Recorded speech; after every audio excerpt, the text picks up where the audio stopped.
நம்ம 3 பேர் இருக்கோம்ல, தூள் கலப்பி 3 பேரா? அவ்வளவுதானா? 2 பேர் ரூஃப்ல இருக்காங்க, எல்லாருக்குமே ஈக்குவல் ஷேர். 5 பேர் இதுக்கு அதிகம் தான். 6 ஷேர் சொல்லு. இதுக்கு பிளான் போட்ட ஒருத்தர் இருக்கான். உட்கார்ந்த இடத்துல இருந்து பணம் சம்பாதிக்க நினைக்கிறாரு. எதுக்காக அவரை ஜோக்கர்னு கூப்பிடுறாங்க? எப்பவும் மேக்கப்ல இருப்பாராம். மேக்கப்பா? எல்லாரையும் பயமுறுத்த கலர் பூசிப்பாராம்.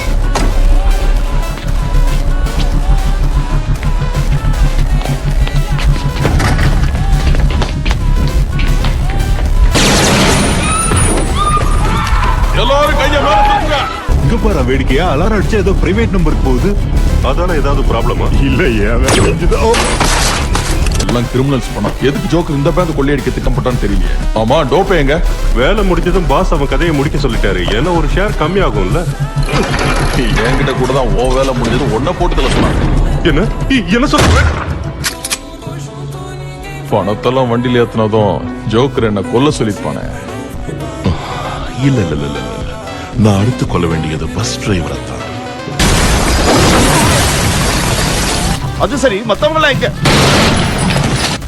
எல்லாரையும் கொண்டுட்டியா? பிளான் போட்டு கொடுத்தானே, அவங்கிட்ட போ. உனக்கும் இதே கதிதான். ஏன் இப்படி பண்ற? இதால என்ன சாதிச்சா? எல்லாரையும் போலவே நானும் கொலை செஞ்சா எனக்கும் மத்தவங்களுக்கும் வித்தியாசம் இருக்காதுல்ல. ஏன் வழி